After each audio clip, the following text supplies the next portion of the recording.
Cruzando as Conversas.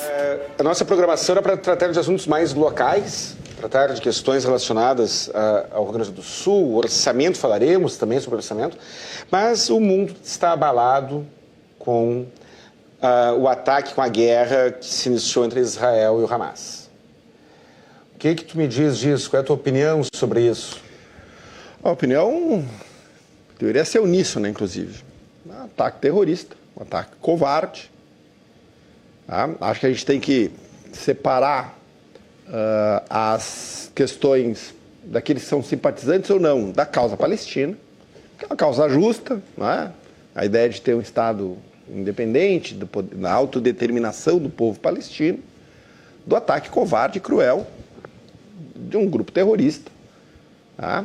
Que tem que ser extirpado hoje, né? Da convivência da humanidade, como era a Al-Qaeda, e que ocasionou mais de 1.200 mortos em um único dia em Israel.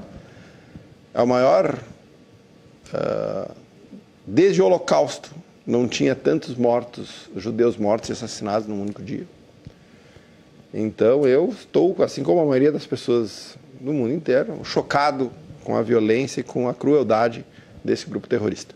Nós tivemos uma cantora internacional que festejou o ataque. Há quem consiga achar justo o movimento, né, a forma adotada pelo Hamas. Não precisamos ir longe, a gente tem na Assembleia Legislativa uma deputada que não é que ela festejou, ela normalizou, ela considerou natural, ela considerou um levante, né, uma insurreição, certo? Contra a opressão. O que não foi de maneira alguma o que aconteceu. O que aconteceu foi um ataque covarde. Pessoas desarmadas, bebês assassinados, mulheres assassinadas, mulheres estupradas, sequestro. Isso aí é crime nem na guerra. Isso é um crime de guerra. Esse tipo de comportamento é permitido. Aí você tem aqui dentro, na Assembleia Legislativa, no Estado do Rio Grande do Sul, uma deputada que vai lá, tuita, achando que isso é normal. Tá? Terrível, né? Aí a gente tem outras personalidades que não conhecem a história do conflito, enxergam tudo sob um único prisma, meio esse dualismo entre oprimido e opressor. E aí, obviamente, né, o Estado de Israel, extremamente desenvolvido, saíram do mesmo lugar, da mesma base. Mas o Estado de Israel, extremamente desenvolvido, com tecnologia, as universidades à disposição, um aparato militar forte, é enxergado como opressor, e toda reação a uma agressão vinda de Israel é uma opressão ao povo palestino. Eu sinto muito, e sinto muito mesmo, assim, pelas mães palestinas, pelas crianças palestinas, pelos jovens palestinos que vão aí sofrer as consequências desse ataque cruel de Hamas e da reação de Israel, que certamente aí vai ocasionar baixas entre civis, e isso é um pesar para qualquer ser humano que tem um mínimo de compaixão, um mínimo de sentimento de fraternidade. Nós temos aqui no Brasil, e aí a impressão que eu tenho, a impressão pessoal, é que uma tendência um pouco incoerente, que é a de brasileiros, grupo de brasileiros, que ao mesmo tempo defendem ou relativizam, defender oficialmente não é tão comum, mas relativizam o comportamento do Hamas, relativizavam o comportamento da Al-Qaeda e, ao mesmo tempo, enaltecem a cultura, a parte mais agressiva da cultura do Oriente Médio, e defendem pautas muito mais humanistas que costumam ser desprestigiadas, para não dizer mais, pelos mesmos grupos que são defendidos. Exemplo, a intolerância quanto à liberdade, quanto à orientação sexual. As mesmas pessoas que defendem, na minha cabeça, cobertas de razão, defendem o respeito à liberdade sexual e orientação sexual, também defendem grupos, países que são altamente intolerantes com esta liberdade. Eu vejo homossexuais brasileiros relativizando, defendendo a cultura da Al-Qaeda, os valores, a legislação de alguns países do Oriente Médio, sendo que ele, que está aqui, o homossexual brasileiro que está aqui, se lá estivesse, não seria ele tolerado. Como é que tu vê isso? O problema hoje que a gente tem que debater é que as pessoas têm que manter o mínimo da coerência de pensamento. Né? Se você defende liberdade, você defende liberdade sob qualquer aspecto. Se você defende os direitos das minorias, você tem que defender os direitos das minorias em qualquer lugar do mundo. Né? Não acontece nos lugares onde a Sharia é implantada, que é especificamente o caso da faixa de Gaza, dominada pelo Hamas já desde 2007, e que condena a morte, e não é nenhum, condena a pena capital, pessoas por comportamentos homossexuais. Eu não sei como as pessoas enxergam essa incoerência delas. Tá? Enxergam como isto é incoerente. Acho que as pessoas elas têm uma espécie de paixão pela narrativa, quando elas deveriam ter uma paixão pela verdade. Tá? Se os fatos vão contra aquela tua narrativa inicial, tá? Mude a narrativa, tenha humildade, mas tem muita gente que não enxerga. É cego pela ideologia, é cego por uma visão de mundo que já está atrasada, defasada, é lá dos décadas de 80 e 90, que é o caso que aconteceu hoje, que eu acabei de relatar na Assembleia. E eu acho que é por isso. As pessoas hoje, elas preferem, elas têm dificuldade de reconhecer o erro, elas têm dificuldade de mudar de opinião com toda a informação disponível. Nós temos, no cenário internacional, por exemplo, e aí não falarei da guerra de Israel com o Hamas, eu falaria de um problema que tem afetado a Europa inteira, que é a insegurança de origem terrorista, que afeta alguns países, mas não afeta outros países.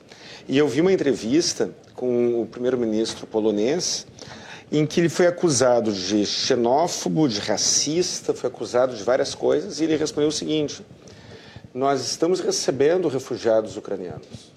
Nós não queremos refugiados islâmicos porque eles não respeitam nossa cultura. E nós não temos problema de terrorismo na Polônia. Vocês têm, nós não temos. Eu, primeiro-ministro polonês, defendo a segurança e os interesses da Polônia e dos poloneses, do meu povo. E aqui nós não temos os problemas que vocês têm, porque nós não recebemos refugiados islâmicos. Só que, ao mesmo tempo, a maioria do islâmico não é terrorista. A grande maioria é pacífico. A grande maioria não comete crimes. E são pessoas que também são oprimidas por aquele regime. Como é que o senhor vê isso? Olha só, eu não sou bem filho, né, mas eu vim de uma região de imigrantes. Tá? Então, a coisa mais comum lá em Caxias do Sul é você ver as histórias dos imigrantes e de como eles saíram da Itália. No meu caso, sou descendente italiano, e saíram da pobreza e vieram fazer a vida no Brasil. É uma incoerência eu ser contra a imigração, vindo de uma cidade que foi fundada por imigrantes. O que não significa, obviamente, é que você não tem que... Os imigrantes italianos se comportavam bem aqui, né? O que você não tem que fazer uma espécie de triagem, né? Eu tenho uma opinião particular sobre os processos de quando você vai a uma cultura diferente. Por exemplo, eu já tive a oportunidade de viajar para o Oriente, para a Ásia, como empresário. Eu sempre respeitei não só as leis locais, mas os costumes locais. Tem gente que enxerga diferente. Eu acho que essa ideia do multiculturalismo, de que você tem que ceder ou, né, as culturas e deixar que elas respeitem, eu até entendo, eu entendo a lógica, mas tu deveria ter também um respeito para o lugar que você está indo, você é um convidado. Né? Mas aí eu acho que é um tema bem mais polêmico, eu acho que é um tema que merece sempre uma análise de profundidade. O multiculturalismo na Europa, a gente tem que questionar se ele deu certo. Eu tenho minhas dúvidas. Eu, particularmente, tenho. Acho que não deu certo na Suécia, a criminalidade aumentou. Acho que na Alemanha, mais ou menos. Na França, obviamente, não. Tá?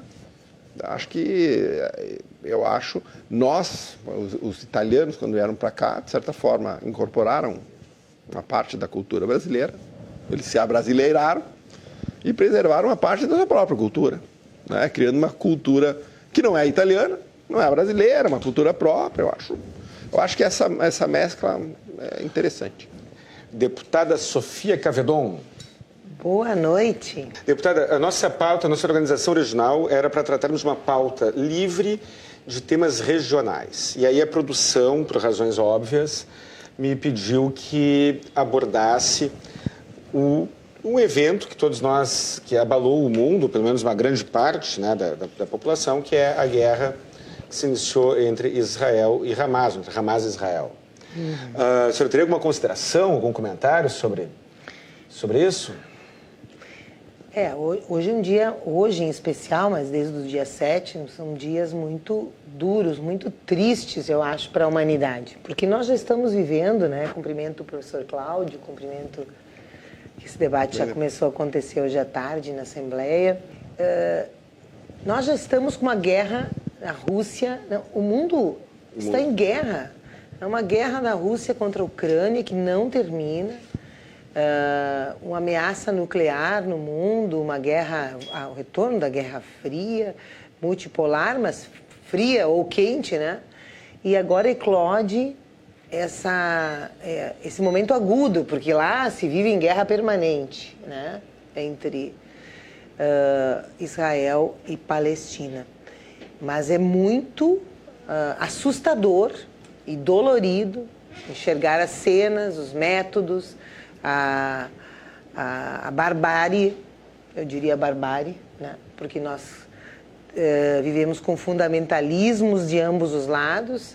Sabemos que e aí é muito desigual a relação entre Palestina e Israel. Israel é uma potência militar, nuclear, muito desigual. E quando é desigual, a radicalização que todos nós repudiamos, fundamentalista e terrorista, na minha opinião, de grupos que disputam o poder na Palestina, né? O Hamas disputa o poder. Hoje tem domínio, uma hegemonia na faixa de Gaza. E o de lá e de cá, agora a retaliação de Israel também, a gente fica olhando cenas, eu vinha vindo para cá olhando, de crianças mortas e há uma exposição, porque há uma guerra de versões também, né? Porque é preciso mostrar para o mundo de ambos os lados e nós não temos certeza exatamente qual a dimensão de cada lado. Mas o tema que a gente hoje dizia, não dá para nós rebaixarmos esse debate, que é extremamente complexo, a um debate esquerda-direita, que hoje beirou isso. Mas a esquerda defende os terroristas e a direita defende Israel democrático, né? Nós temos uma incompetência, está comprovada, da governança mundial, né? E isso também está comprovado na Rússia, Ucrânia. A gente pensou que pós-guerra, pós-segunda guerra, com ONU, com tantos acordos internacionais, nós não viveríamos mais guerras locais e revogação de direitos humanos da maneira como estamos enxergando. Então nós temos que reconhecer que falhamos, a organização, a governança mundial falha, definiu em 47, né, que aquele território que estava a Palestina constituiria-se a nação judaica, Israel, e de lá para cá nós temos um avanço, em todas as redes sociais, todo mundo pode ver a mudança do mapa, né, o que era a Palestina, como é que foi diminuindo. Então, hoje tem aí um conflito brutal, uma resistência de um lado, um avanço do outro, que não obedece nem às últimas decisões da ONU. O Israel avança, vai instalando, fecha muros, faz controle. Então, se considera aí a faixa de Gaza a maior prisão em céu aberto. Isso justifica os atos terroristas de Hamas? É claro que não justifica, nós temos que repudiar. e temos que fazer, e eu acho que o Brasil agora entrou, está coordenando, na verdade, né, o Conselho de Segurança da ONU, que poder temos nós, não temos poder nem de pedir que alguém entre aqui, né?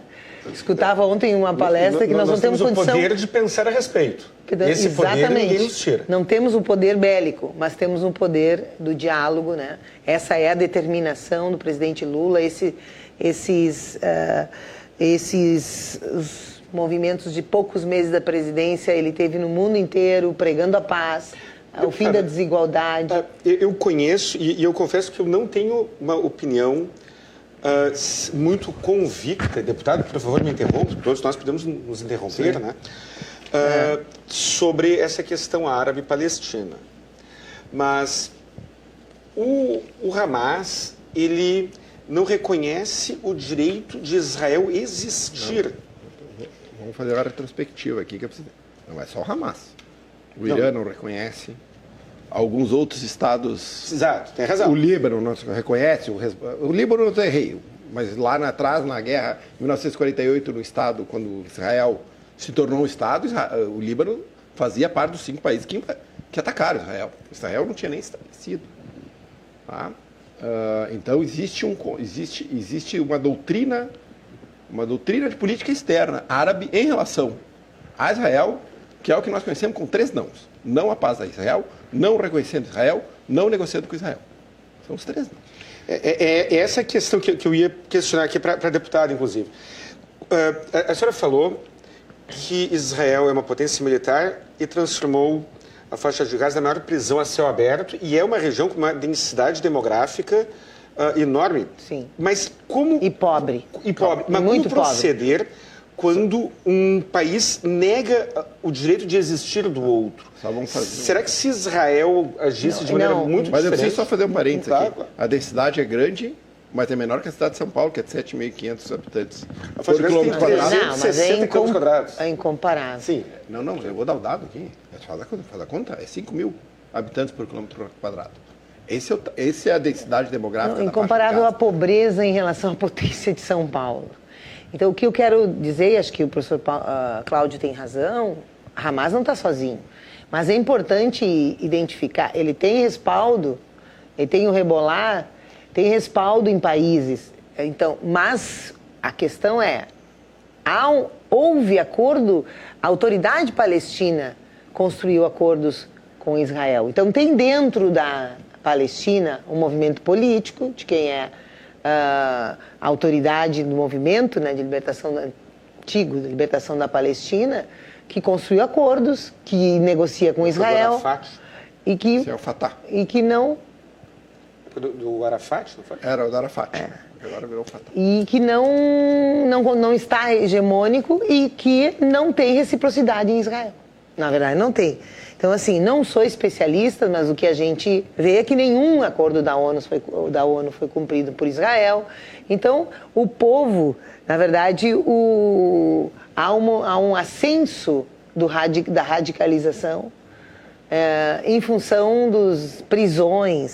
São milhares de prisões de palestinos, inclusive crianças e menores praticados por Israel, de ambos os lados, mas os esforços de convivência, eles boroam, eles batem. Eu vou ler aqui para vocês, ó.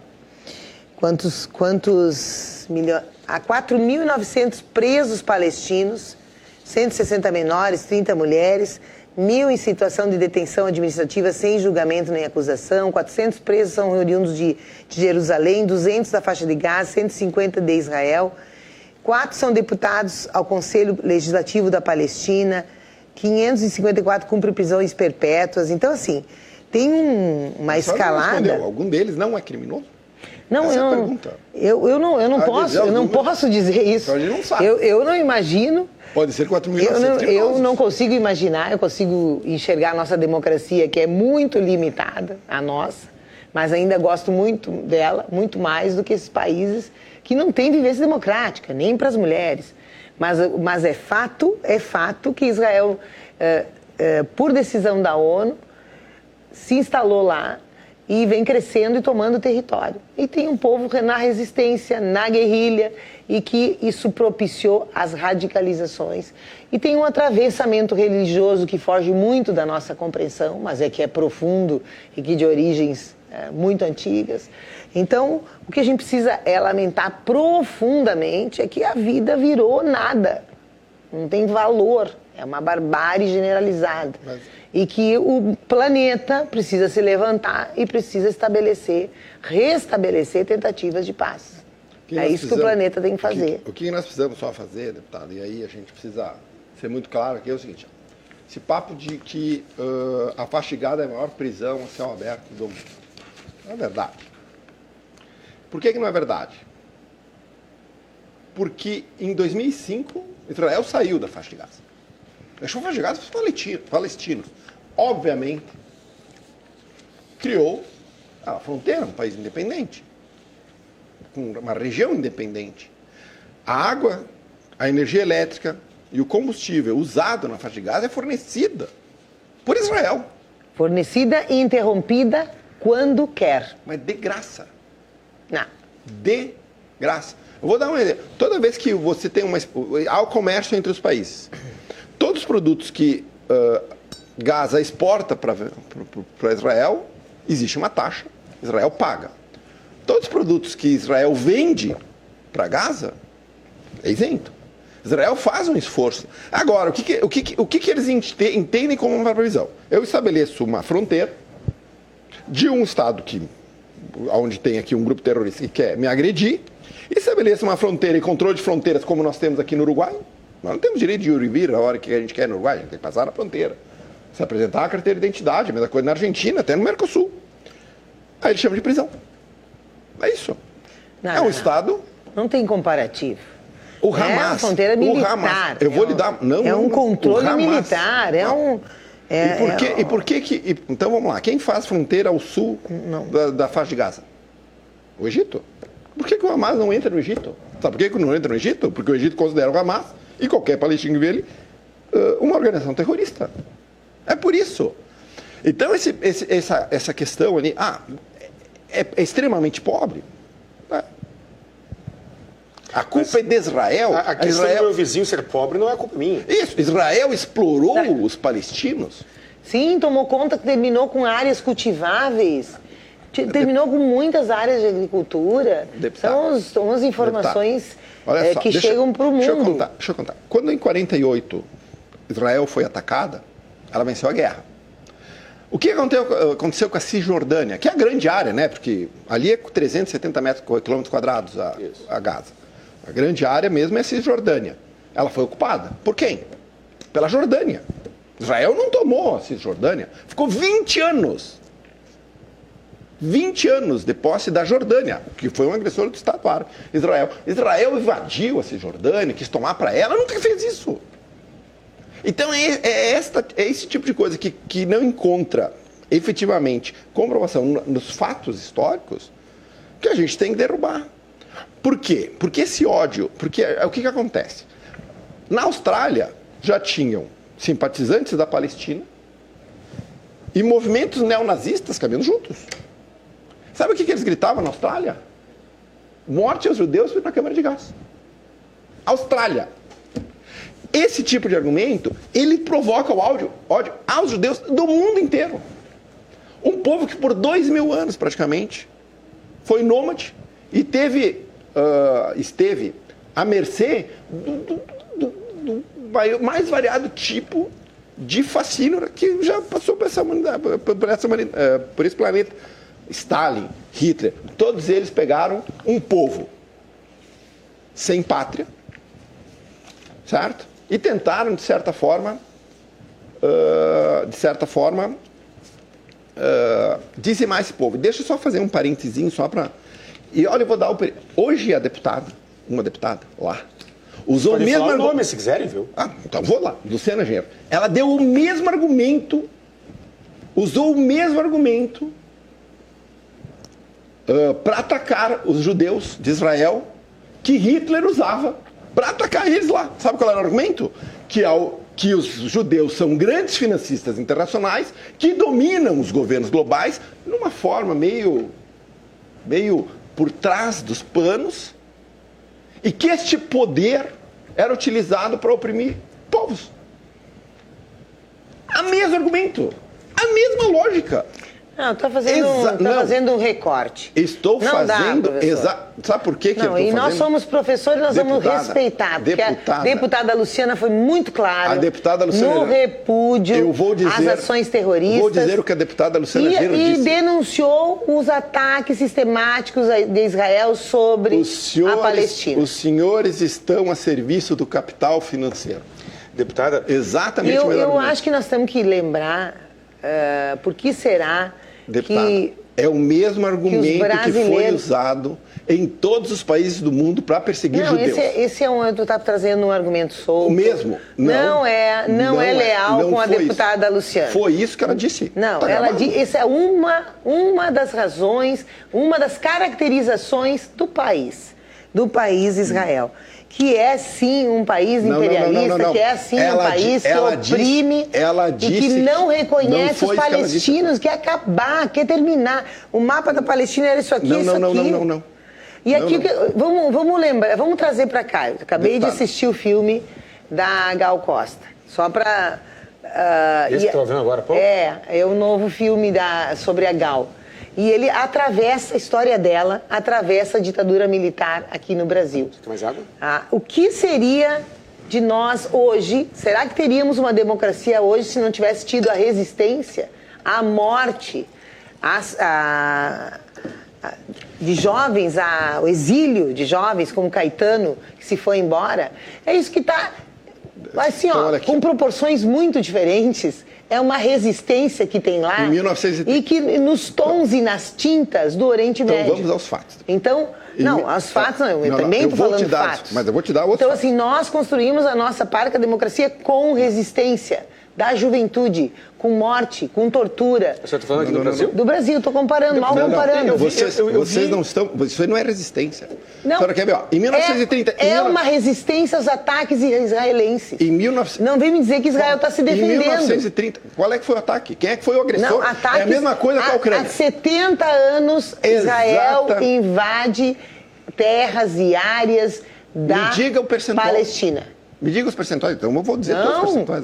Podemos buscar um mapa, até botar na tela os mapas do que era a Palestina, e tu sabes muito bem, e do que é hoje. Qual Não tem aqui a original? A terra originária onde Israel está assentado. Um equívoco da ONU na época. Por quê? Por quê? Porque exatamente porque a força, o respaldo que o povo israelense tinha em vários países, como na Inglaterra, que possibilitou isso. E isto iniciou um conflito eterno. A Palestina lá estava. Está errado.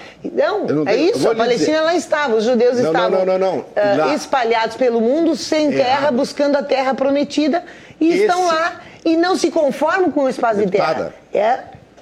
Tem que ocupar toda a Palestina. Me ouça. Não, fale com os telespectadores, que aliás eu gostaria de ouvir a opinião Em 1946, aonde ela disse que os judeus estavam espalhados no mundo, 1/3 da população que vivia na área que hoje é Israel era ocupada por judeus. E 2/3 do 1.800.000 eram de árabes. A área e a divisão da área proposta pela ONU eram 55% desse território para Israel, 45% do território para os palestinos. Foi criado no dia seguinte que o Estado de Israel chegou lá, ele foi atacado por 5 nações. Não tinha nem exército para se defender. Ele fala, 3 anos antes eles estavam em câmaras de gás. É brincadeira. Em 36, 9 anos antes... 5 nações discordaram de que eles ocupassem uma área. Não, 5 atacaram. Não se preocupa que tem muito mais que discordam. Então a ONU fez errado. Não foi uma construção de paz. Foi uma imposição. Não é que a ONU teria errado. Mas sobre o... tudo bem, poderia ter corrigido depois. O problema é que Israel seguiu conquistando e ampliando seus domínios e oprimindo os palestinos. 9 anos antes da ONU propor essa solução de 2 estados, que é a solução, deveria ser a solução. Então, cadê a criação do Estado palestino? Calma. Onde está? Ouça o que eu vou lhe dizer. Foi oferecido uma partilha, porque esse conflito já existia, é milenar, é um conflito. Foi oferecido para os árabes 80% do território. 9 anos antes dessa partilha da ONU. Qual é que foi a resposta dos árabes? Não. Mas a gente está falando da história. Eu queria ouvir da deputada as mesmas perguntas que eu fiz para o senhor agora há pouco, antes que a deputada chegasse. Mas eu só quero... Essa questão cultural. Só para mim terminar. Tema, para fazer uma problematização. Porque desde o princípio, todos os nãos para a criação dos estados, dos 2 estados independentes, vieram dos árabes. Nunca veio a intransigência que você está falando. Só de um lado. Incluindo e resumindo no ataque... Por que não reconheceram a terra que a Palestina ocupava, cultivava? Deputada, ponto. Esta terra... O não é para entregar para que... Há 1.800 anos antes de Cristo, os hebreus já estavam lá. Não, e 70 depois de Cristo. Não, quando eles nós não vamos fazer aqui a Guerra Santa. Eu queria voltar para... Não vamos fazer aqui a Guerra Santa porque nós não temos deputada, razões para isso. Com muita frequência é apresentado algo que para parte da população, para parte da nossa audiência, isso é uma postura incoerente. Nós vemos, ou pelo menos algumas pessoas interpretam dessa forma, uma tolerância por parte uma tolerância preponderante por parte dos partidos de esquerda, por parte de grupos sociais e ativistas, que são justamente grupos que defendem uma pauta humanista. E eu estou pegando o exemplo, por exemplo é bom, né? O exemplo, por exemplo, é bom, né? Eu estou pegando, por exemplo, a questão do respeito aos direitos dos homossexuais. As mesmas pessoas que aqui no Brasil lutam cobertas de razão, lutam pelos direitos dos homossexuais, ainda tem muita coisa a ser aprimorada, também defendem a postura, ou defendem, ou relativizam, ou passam pano para a cultura, o modus operandi dos grupos, dos países de cultura muçulmana. O mesmo cara que aqui no Brasil defende o direito do gay e também defende o direito dos árabes, se ele for para lá, ele será executado. Como é que a senhora enxerga isso? Veja, isso não é absoluto. Ao contrário, nós somos o campo de esquerda, é o campo que defende no mundo os direitos humanos. Direito à liberdade sexual, religiosa, ao direito das mulheres, igualdade de gênero. Então, agora, os limites, nós temos limites para avançar sobre as autonomias dos países. Então, nós somos críticos, a esquerda é crítica e não é necessariamente apoia exatamente os países que têm esse tipo de fechamento de costumes. Acho que isso não procede, não é verdade. Porque a gente tem um retrocesso no Brasil hoje, né? Estão votando aí contra casamento gay. Quem está patrocinando é a direita. Né?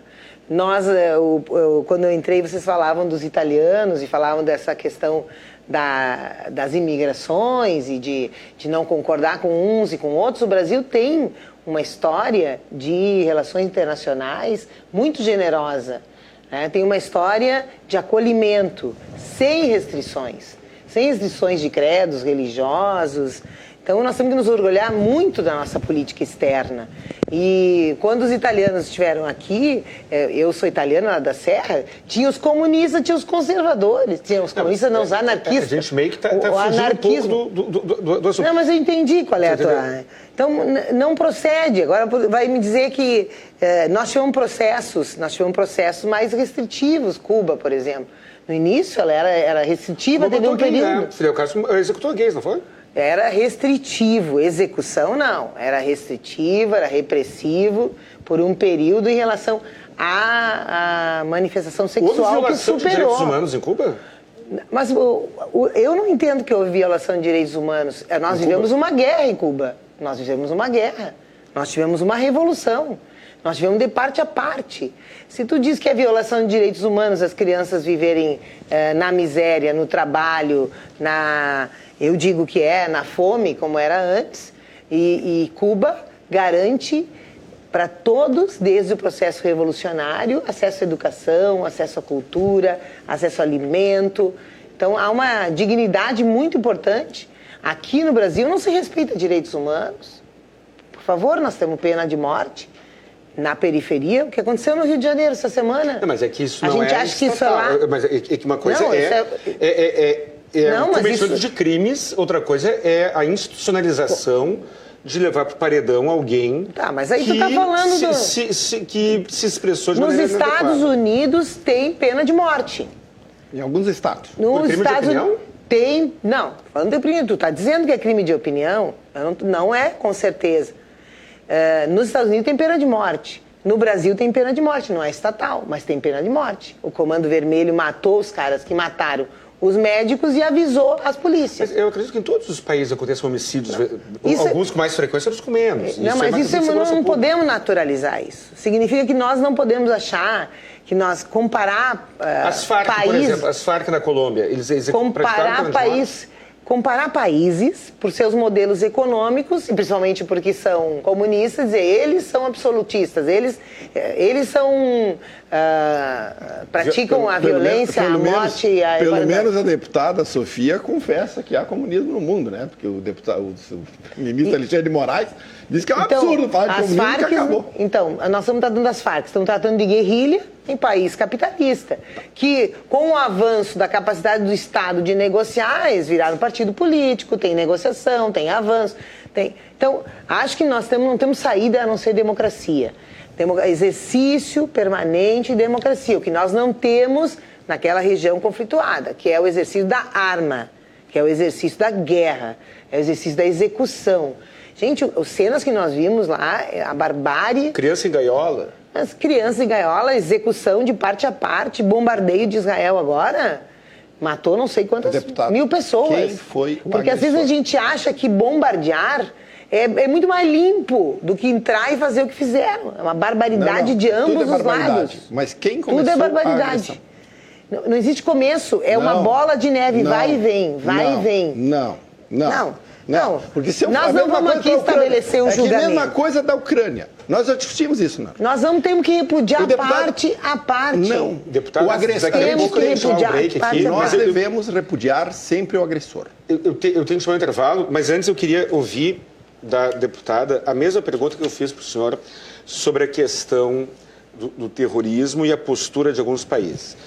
Deputada, recentemente o primeiro-ministro polonês estava sendo entrevistado, estava sendo acusado de xenofobia, de racismo, uma série de predicados semelhantes. E ele contra-argumentou, por que disso? Porque a Polônia recusa refugiados árabes no seu país e tem aceito refugiados ucranianos. Aí ele respondeu dizendo, olha, no meu país não tem ataque terrorista, no meu país não tem violência, as pessoas caminham seguras nas ruas. Vocês me acusam de racismo, me acusam de xenofobia, porque eu não quero receber refugiados árabes. Vocês recebem refugiados árabes e vocês têm ataque terrorista. Nós não recebemos, nós não temos. O que a senhora pensa sobre essa postura? Sabe, o que eu acho? Que cada país precisa ter, e tem o seu processo cultural e político e, vamos dizer, institucional de estabelecer as regras. E eu falava do Itamaraty, né? Estabelecer as regras do seu país, as regras das relações internacionais. Há acordos internacionais que procuram avançar em relação ao fim das barreiras, né, ao acolhimento dos refugiados. E há países que não cumprem. Nós temos um muro nos Estados Unidos. Quantas pessoas morrem nos mares lá, cruzando Cuba, México, tentando cruzar, e assim do outro lado. Então, assim, nós não temos uma governança global que consegue estabelecer para todos os países um modo de trabalhar, de funcionar, de se relacionar, que, vamos dizer, seja acordado pelo mundo. Então, tu vai me dizer se eu concordo ou não concordo? Não tenho como concordar ou não concordar. Eu não sei qual é o processo que levou a eles estabelecerem essa regra lá, né? No Brasil, nós não temos terrorismo, espero que não tenhamos. Nós temos outro tipo de violência. Nós não temos porque nós não somos beligerantes, porque nós não praticamos. E nós recebemos. Nós temos árabes e judeus vizinhos de prédio, tudo bem. Exatamente. Mas é que o Brasil é uma situação atípica. Agora, não, é uma boa situação. Positivamente. Não, é um país que ameaça o mundo. Agora, vamos lembrar, nós estamos em movimento, né, a nossa José Martí, a nossa Associação em Defesa da Cuba, para o quê? Olha só, para que os Estados Unidos retirem Cuba da lista dos países terroristas. Então, os Estados Unidos colocam Cuba na lista dos países terroristas. Deputada, para o quê? Para proibir o comércio, para bloquear aquele pequeno país. Sobre a situação de aceitar ou não refugiados árabes. Sou a favor de aceitar. De aceitar. Sou a favor de aceitar, sou a favor de trabalhar com todos os refugiados, de romper barreiras. Porque nós estamos vivendo na Terra algo insólito. Milhares e milhares de populações expulsas dos seus países. E o que o senhor atribui a haver ataques terroristas na França e não haver na Polônia? Tem alguma coisa a ver com o fato da Polônia não aceitar os árabes refugiados? Eu não sei se é uma medida que resolveria, né? Porque se nós tivermos entrada nos Estados Unidos, que é uma superpoderosa nação que consegue se proteger, nós tivemos um ataque às torres, por que não entraria? Os Estados Unidos ele é muito mais aberto, tem um não é tão colonialismo muito maior do que na Polônia, né? Eu digo, tu quer dizer que ele é muito mais... acessível. Não, ele não é mais acessível, ele é mais beligerante, também? Ele tem mais conflitos com o mundo. Ele patrocina ditaduras, ou ele patrocina opressões, assim como patrocina. Quando o Brasil botou ele é mais alvo. Cuba, ele não ajudou a patrocinar uma ditadura? Ele é mais alvo, já converso sobre isso. Ele é mais alvo. Acredito que a Polônia não. Agora, porque se fosse uma medida de segurança que garantisse no país, os Estados Unidos estaria muito garantido, né? Porque, pelo amor, né? A capacidade de controle eles têm. Então, eu acho que sim, ter ou não ter terrorismo no país... corresponde à postura do país em relação aos povos, à sua autonomia, né, à sua liberdade. E não quer dizer que não condene violações de direitos humanos. Isso é uma posição nossa muito firme. E patrocinar a ditadura, quem é o Brasil para patrocinar a ditadura de Cuba? O que nós sempre defendemos foi a soberania de Cuba, o fim do bloqueio, porque se não tivesse bloqueio econômico em Cuba... é uma ditadura ou uma democracia? O Cuba tem os seus processos democráticos. Cuba elege desde lá as cidades, com partido único, o conselho, um único partido, mas tem um processo de participação na medida deles, no formato deles, mas desde as cidades. Então eu não posso dizer, é uma ditadura. É um Estado super militarizado? É um Estado super militarizado. É um Estado bastante controlador? Mas é um Estado muito bloqueado. É bloqueado economicamente. Ele poderia ser um Estado muito mais livre se ele tivesse condição de soberania. Ele, por exemplo, tem alta tecnologia para produzir alimentos. Mas Cuba faz negócio com o Brasil. Medicamentos. E Cuba não consegue produzir porque faltam os insumos. Então isso é genocida. É uma postura... Estados Unidos botar numa lista terrorista Cuba. A senhora acha que a China respeita o bloqueio? Desde a Revolução... De Cuba? Mas me responde isso, Cláudio. Há o que justifique, porque desde a Revolução Cubana, nunca Cuba ocupou ou ameaçou qualquer país. Ao contrário, ela só faz ações humanitárias para o Brasil. Não. Sim, teve. Teve. Isto era Guerra Fria, era Rússia.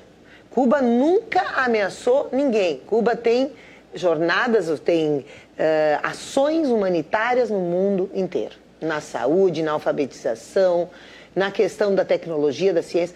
Então, gente, por que ele é terrorista? Por que ele está na lista do terrorismo? Então, se nós concordamos com essa guerra sobre Cuba, nós não vamos criticar quem para estar na resistência? A causa da pobreza de Cuba está longe de ser o tal do bloqueio americano. Porque Cuba pode comercializar, e comercializa inclusive com o Brasil. O Brasil exporta para Cuba.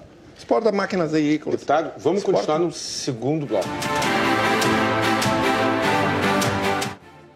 Boa noite, estamos iniciando o segundo bloco do programa Cruzando as Conversas da RDC TV. Agora, no nosso segundo bloco, nós concluiremos rapidamente a pauta do primeiro bloco para depois falar de assuntos mais locais, sobre educação. Mas antes, lembro que o programa Cruzando as Conversas conta com oferecimento de Banrisul. Passe direto em pedágios e estacionamentos com o tag Banrisul. Deputada Sofia, antes de partirmos para a questão da educação, a senhora estava desenvolvendo uma ideia sobre a pauta internacional ainda. Gostaria de concluir? Sim. Não, a construção da paz é um grande desafio da humanidade. Um deles, porque o outro desafio é o aquecimento global. Veja como nós somos... precisamos urgentemente avançar na capacidade da ONU de fazer pactos internacionais. Nós estamos com o mundo aquecendo. Vai passar fatalmente, dizem os especialistas, de 1,5 graus de aquecimento da Terra. E o que a gente viveu aqui, está vivendo, viveu na Europa, viveu nos Estados Unidos, do calor extremo, ou dos grandes ventos, do granizo em período estranhos e enchentes. Nós nunca vimos uma coisa como essa. Fala no Vale do Taquari, o pessoal diz, não é possível, isso nunca aconteceu. Subir 17 metros, cobrir casa, cobrir tudo. Então, uma governança global para redução da emissão de gás carbônico, uma governança global para redução das guerras, porque o mundo vai implodir, porque hoje a guerra ela é uma guerra de ameaça nuclear. E a barbárie está expressa, a combinação de terras, falta de água e violência está fazendo essas migrações de povos, né, entre países, essa busca de refugiados buscando renda, buscando comida, buscando casa. Então, o mundo tem que repensar a sua política de imigração. Então, nós fizemos uma política, quer dizer, fizeram os imperialistas, ou a primeira grande expansão da Europa para o resto do mundo, uma política de imigração desejada para ocupar as terras, e aqui nós somos descendentes de italiano, nós, o Brasil aqui convive com muitas etnias e povos, e agora o mundo mais desenvolvido não consegue lidar com isso bem, não consegue lidar bem. Alguns fazem seleção, que nem tu citasse, outros proíbem totalmente, outros estão pedindo, estimulando, como Portugal, porque está ficando envelhecido. Então, assim, o mundo está muito mal. O mundo está mal, como dizia a Mafalda, eu me lembro daqueles quadrinhos da Mafalda, que o mundo doente, o mundo... Gente, então, assim, construir a paz é uma questão urgente, e a paz passa por isso, pela alimentação. Então, o presidente Lula tem nos emocionado nos seus discursos, pedido que se pense na desigualdade, que se trabalhe essa questão da fome, da proteção ambiental. E, então, essa eclosão da violência, da barbárie, porque ali estão despossuídos de tudo, né? O professor Cláudio me mandava aqui, eu já vi várias vezes o mapa da Palestina, como foi reduzindo, e não é só a redução do território, né? Uma redução da possibilidade de autonomia, de ir e vir, de vida, de sobrevivência, de terras cultiváveis, de acesso à água. A gente olha para lá e fica olhando e diz, meu Deus, é só escombro, né? Todas as cenas que a gente vê. Então, assim, é a falência das relações internacionais, é a falência. E nós precisamos dar uma virada. E eu acho que o Brasil tem um jogo a jogar muito importante. E eu lamento profundamente o período que vivemos anteriormente, mesmo que o Itamaraty tenha uma determinada autonomia e tem uma cultura muito sólida. Nós, com o presidente Bolsonaro, nós tivemos um tempo perdido de relações, de possibilidade de incidir positivamente no mundo. Então, espero que o Brasil consiga, nesse momento, que o mundo faça cessar fogo e estabeleça a mesa de diálogo novamente na região conturbada, em especial ali entre Israel e a Palestina, para a gente recomeçar, ou tantos outros temas são dramáticos. Porque que sentido faz a gente ter governos, a gente ter países, a gente ter economia, como está o nosso economista aqui, se a vida não vale nada, né? Deputado, antes de irmos para a pauta local, alguma consideração? Várias.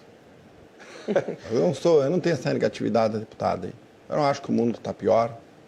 Acho que nós temos muitas coisas pontuais a resolver. Acho que o conflito árabe-israelense é um problema secular. A fome no mundo está diminuindo. Tínhamos 2 bilhões de pessoas passando fome em 2000. Hoje nós temos 750 milhões. Isso é o número do próprio presidente na ONU. O número de pessoas que morrem em desastres ambientais despencou nos últimos anos. despencou, mas não é pouca coisa. Existe um centro que cataloga todos os desastres dos últimos séculos. Saiu de quase 1 milhão de pessoas que morreram no início do século para 10 mil, 15 mil. 90% das século passado, está dizendo. Há 100 anos atrás. Tá. 90% das crianças do mundo hoje aí são vacinadas. Não é o caso do Brasil, né? Porque nós não chegamos a 90. Nós diminuímos muito em função do negacionismo. Existem uma série de indicadores que estão melhorando. Vir para desenhar o caos para pedir uma governança global que extinga as identidades nacionais e as soberanias nacionais em torno de um ente um ente global que tenha poder sobre essas nações, mas eu discordo plenamente, inclusive sou do contrário, que o poder tem que estar perto das pessoas, porque quando o poder está perto das pessoas, a democracia ela é mais forte, porque você tem uma cobrança em relação àquele que demanda o poder, que eu acho que é o grande problema do Brasil hoje. Brasília está muito longe do povo. Então, só pra gente... Esse é o contraponto. Mas tu a deputada é negativa. Tu negas o aquecimento global, professor Paulo? Aqui a gente tem que fazer duas coisas. Se a Terra está aquecendo ou não. A Terra já aqueceu, né? Não, mas ela segue num crescente de aquecimento. Não, tá bom. Há 10 mil anos atrás, a senhora saía a pé de Londres e ia na Tasmânia. Acabou a Segunda Era do Gelo, o mar subiu, se criou o Canal da Mancha. Essa é uma questão, é fácil de mensurar. Está aumentando, está aumentando. A segunda pergunta é, o homem é responsável ou não? Essa é a segunda pergunta. Mas isso já está bem respondido. Por nossa emissão de gás carbônico é o homem, não é? Inclusive com a sua produção animal, com o seu consumo animal, com o agronegócio. A previsão do tempo não consegue acertar se vai chover amanhã. Ao contrário, está acertando certinho. Os modelos não conseguem acertar. Está acertando. Imagina... Chega a dizer assim, vai começar a chover amanhã de tarde. Querer entender como é que funciona o clima do planeta, pegando um recorte de medição dos últimos, 100 anos? 150 anos? Um planeta que tem 4 milhões e meio de anos. Não, mas aí não dá, professor. Acho que é conhecimento que tu mostra são duas de história... São duas coisas diferentes. Está muito, vamos dizer assim, está muito desigual com a sua negação do conhecimento sobre o clima. Está vendo? O que acontece? Muito estranho. Não, mas é porque é simples. Porque os cientistas não há debate. Não há debate. Não, mas não há debate. Não, mas cada vez menor o grupo dos que dizem que está tudo certo porque a Terra não está aquecendo. Porque as avalanches do calor e o frio já estão tomando conta e convencendo. Porque eles não recebem dinheiro de bolsa se for para fazer uma pesquisa que vá contra esta ideia que a senhora tem. Esta é a verdade. Então concordar que a pesquisa é dirigida pelo poder econômico, eu posso concordar contigo. Há uma falsa ideia de consenso. Que pensam livre. E pior, um bloqueio ao debate, porque se você questiona, olha, não sei se... Não, imagina. A senhora não é negacionista. Eu vou propor para a RDC aqui uma pauta que eu vou querer que a senhora venha. Uma pauta, fazer um programa, quem sabe, sobre a liberdade filosófica da pesquisa. Porque eu já ouvi vários relatos, e aí não é a pauta de hoje, mas vários relatos no seguinte sentido. Se eu quiser pesquisar algum assunto, defender alguma tese sobre alguma coisa, e aí a crítica que eu escuto é muito democrática, é para ambos os lados, ambas as bandeiras, ambas as filosofias políticas. Se eu quiser defender algo que contrarie tais grupos, a minha pesquisa não vai para frente. Se eu quiser pesquisar algo buscando tal ou outro resultado, ela vai. Eu já ouvi de vários setores. Aí tu tem que situar, porque o que acontece? A pesquisa, houve uma redução muito grande de recursos na pesquisa no último período. Então, o período Fernando Henrique Cardoso, por exemplo, se estimulou as universidades a criar as suas instituições possíveis de receber recursos para fazer pesquisa. Então, aqui a gente tem a FAURGS, né? Então, a pesquisa ficou muito dependente do capital. Bom, aí a indústria do tabaco pede para pesquisar. Aí vem assim, né? Aquele ano que tá... Que isso aqui faz muito mal. Exatamente. Fazer uma pesquisa para dizer que vinho... Isso. Outro dia eu vim alimento, faz muito bem. Depois... Então, assim, nós não podemos ser ingênuos, né? Nós sabemos que a pesquisa, ela necessita de financiamento. Mas há imparcialidade na pesquisa, na distribuição de verbas do poder público, não. O poder... Há imparcialidade. Ah, sim, o poder... São editais, os professores e professoras têm autonomia, os alunos, estudantes, pesquisadores estão vinculados a grupos de pesquisa, os grupos de pesquisas apresentam projetos e são financiados. E aí tu vai me dizer, mas é da esquerda? Não, a URGS tem direita, tem centro, tem esquerda, assim, com todas as universidades. A gente tem cursos mais para cá, com visões mais para lá, e a pesquisa, quanto mais pública for, mais eu acredito que ela se aproxima de uma independência de interesses econômicos. Para o assunto da educação. Exatamente, mas, não, mas assim, eu vou dizer, fazer um questionamento sobre um assunto que eu concordo. Eu concordo com o casamento gay. Eu defendo o direito do homossexual ser tão respeitado. Já passamos essa fase. Já passamos e a gente está retrocedendo. Mas vamos imaginar que alguém deseja fazer uma pesquisa no intuito de comprovar aquilo que eu acho que ele não vai encontrar essa resposta, mas ele quer pesquisar e quer sustentar ou quer investigar inconvenientes sociais do casamento gay. Ele quer pesquisar isso para encontrar alguma resposta. Eu estou convencido, no sentido oposto ao que ele pretende, ao pesquisador imaginário que estou aqui apresentando. Ele vai conseguir apresentar a pesquisa dele, desenvolver a pesquisa dele, ele vai conseguir verba para a pesquisa dele de maneira tranquila? É que, assim, as hipóteses de pesquisa, elas estão dentro de um projeto. E certamente a universidade... ela não vai dar sequência, apresentar ou dar... As universidades de forma geral. Vão dar respaldo... Para uma pesquisa dessa? Não uma pesquisa dessas. Pesquisas que firam preceitos constitucionais. Né? Se for assim, nesse sentido, eu acredito nisso, faço todo isso é um mal social, isso já não tem mais respaldo. Por quê? O debate agora, por exemplo, da negação do casamento gay é que é inconstitucional. Porque a nossa Constituição nos dá liberdade de nos relacionar com quem nós quisermos. Então, assim, não vão dar financiamento. Não, a CAPES tem... a CAPES, que desenvolve a pesquisa no Brasil, ele tem equipes técnicas para fazer análise, pareceristas, né? Eu acredito que censura nós tínhamos no período Bolsonaro, ou na ditadura. Bolsonaro cancelou editais. Não, eu vou ser clara. De na restrição cultura, na pesquisa, cancelou editais. Porque não era prioridade. Não, mas cancelou editais vinculados à questão LGBT. Aí nós entendemos como censura. Tu pode dizer que não era prioridade. Mas os editais foram selecionados e foram tem que cancelados. ver como é que foi distribuído. Nós não defendemos isso. Mas, deputada, tem que ver como é que foi distribuído esse cancelamento. Se a senhora pegar, olha, aqui foi uma LGBT sim, mas também teve outra aqui. Da heteronormatividade também foi cancelada. Não sei como é que foi distribuído. Não, é verdade. A Lei Rouanet foi completamente suspensa. Então as pessoas já tinham conseguido patrocínio, tinham aprovado um projeto e era a convicção dele que é verdade. Mas tinha uma inflexão muito forte, né, de preconceito. Só pra gente falar. Mas só para responder para o Collins. O que vai selecionar? Vai selecionar, na verdade, os processos republicanos dentro de uma universidade ou dentro de qualquer setor de pesquisa que tu tem um cabedal ético que dá base mínima, o professor vai concordar comigo. Mas é onde não se enquadra, por exemplo... inconstitucional, não vai nem prosperar para chegar lá no recurso. Fora isso, não tem. Ético em temas polêmicos, quem é que define?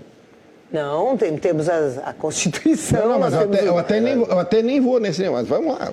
Pega hoje. Tem a Constituição que dá o direito da liberdade da pessoa. Tu vai fazer uma pesquisa calcada em credos religiosos e impor isso à sociedade. Quantos debates, deputada, a senhora assistiu na TV, onde dois meteorologistas defendiam ideias diferentes sobre o aquecimento global? Não tem nenhum.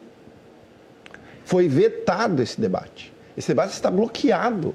E eles sabotearam na academia. Só isso. Eu não sei a verdade. A verdade, deputado, é que eu não sou meteorologista. Eu deveria ouvir alguém, duas partes, e eu senti, o senhor tem razão, a senhora tem razão, eu não consigo. Mas são biólogos, não são meteorologistas, são biólogos. Não.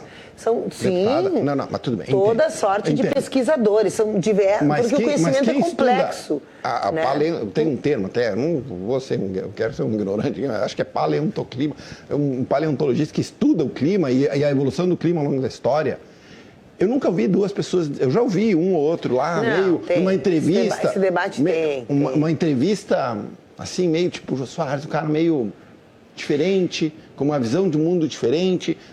Eu ouvi de ambientalista, por exemplo, dizer que capturar carbono através de floresta está errado. Eu digo, cara, mas eu aprendi a vida toda que quanto mais verde, melhor para o clima. Sim. Aí, mas eu ouvi um ambientalista dizer, não, imagina, olha, não é bem assim, olha, veja bem, se for mas sabe que tem uma espécie invasora, digo, tá bom. Então, existem muitas narrativas. Eu só estou lhe dizendo, deputado, é o seguinte, eu gosto do poder perto, como conservador. Essa é uma presunção do conservador. Eu gosto do poder perto, do poder na cidade.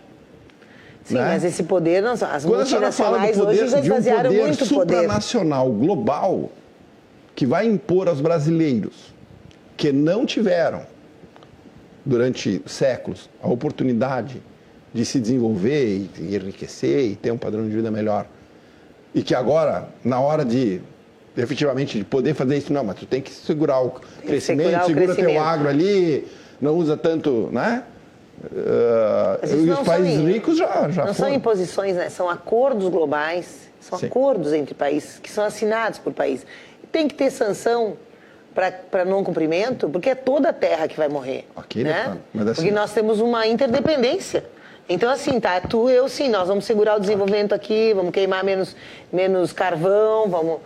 Aí tu não. É minha vez agora de gastar. E nós vamos continuar com... A Alemanha... Então, é uma interdependência. Florestas para poder extrair carvão, para poder ligar... Derrubaram, por favor, né? Derrubaram aqui Portugal, Espanha, China, que fizeram. Nós sabemos disso. Mas não é hora da vingança, porque a vingança atinge-nos todos. Né? E nós podemos construir métodos e sistemas muito mais sustentáveis. Nós temos como fazê-lo. Deputado, a gente volta outro dia. Considerações finais. Vamos torcer pela paz. A gente não está aqui defendendo nem A nem B. Toda a nossa fala em relação a esse conflito árabe-israel é de que há, no nosso entender, uma demonização de Israel simplesmente porque é uma nação forte, próspera, né? E é enxergada como opressora e às vezes ela é simplesmente agredida. Mas de certa forma, vamos torcer pela paz, vamos torcer que cada um baixe as armas e as coisas se acomodem no Oriente Médio, né? E esperando aí que o Estado continue no caminho do equilíbrio aí, porque eu acho que boas coisas virão aos gaúchos. O Estado perdeu muito protagonismo econômico nos últimos anos por conta das dificuldades fiscais, a gente acompanha de perto. Eu acho que nós vivemos aí, devemos estar entrando numa nova era e esperamos que essa nova era se confirme como próspera. Perfeito. Deputada, considerações finais. Isto. Eu gostaria de terminar positivamente, mas eu não acredito nesse destino das finanças, tá? Para fechar a finança. Porque o governo do Estado tentou, para fazer algum investimento, ele vendeu o CE, depois vendeu o Corsã. Então, ele vive de vender patrimônio e termina, patrimônio termina. Né? Não conseguiu o desenvolvimento econômico, então enfrentamos agora toda essa avalanche das águas e vamos enfrentar a estiagem. Então, e mesmo com o aumento da educação, que o professor Cláudio falava, nós teremos 23% só das receitas líquidas de transferência e o Estado tem que gastar no mínimo 25%.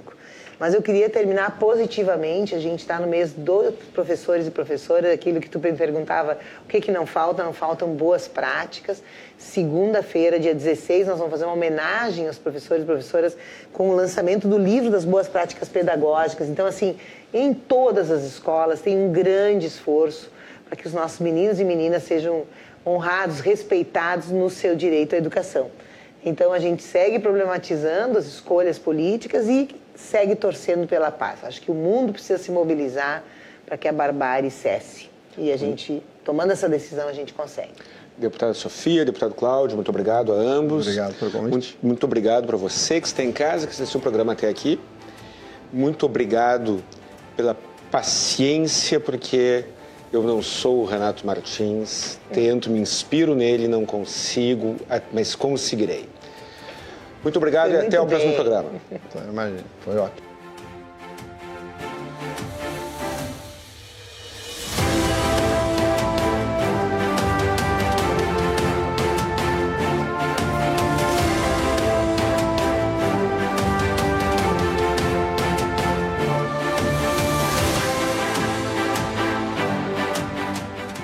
Cruzando as Conversas.